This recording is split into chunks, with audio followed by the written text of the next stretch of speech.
Guys, আমি ওর সাথী। আজকে আমরা যাব দিনাজপুরের একটি ধর্মীয় সংগঠন, যেটার নাম হচ্ছে রামকৃষ্ণ মিশন। এই মিশনটি আসলে 1897 সালের 1 মে রামকৃষ্ণ পরমহংসের প্রধান শিষ্য স্বামী বিবেকানন্দ রামকৃষ্ণ মিশন প্রতিষ্ঠা করেন। তো চলেন ঘুরে আসি রামকৃষ্ণ মিশনে। প্রথমে আমরা অটো রিক্সা নিলাম শ্রীহারি থেকে। আর শ্রীহারি থেকে রামকৃষ্ণ মিশনটি খুব বেশি দূরে নয়, প্রায় 2 কিলোমিটার একটু দূরেই। তো আমরা সবাই একসাথে করে গেলাম রামকৃষ্ণ মিশনের দিকে। আমরা এই যে কালীতলা পার হচ্ছি, থানাটা পার হইলাম।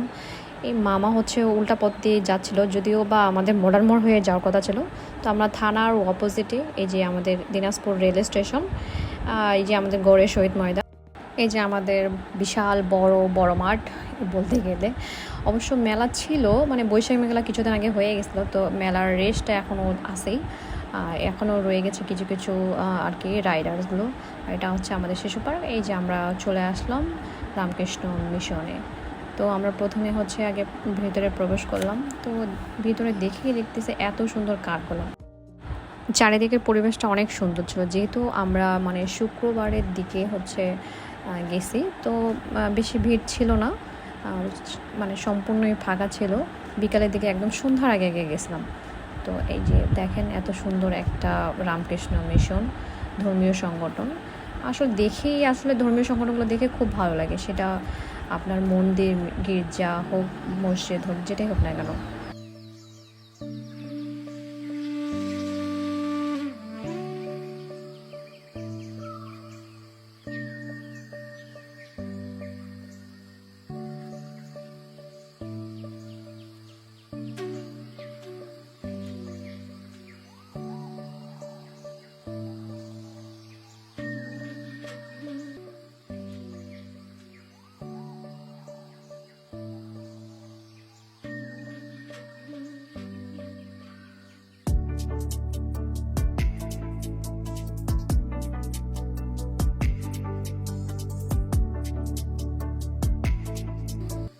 আমরা চারপাশটা আসলে খুব সুন্দরভাবে দেখতেছিলাম। তো এখানে আমি হচ্ছে মন্দিরের পিছন পাশটা গেলাম, যেখানে আসলে এর অপর প্রান্তে হচ্ছে ভোগ দেওয়া হয়।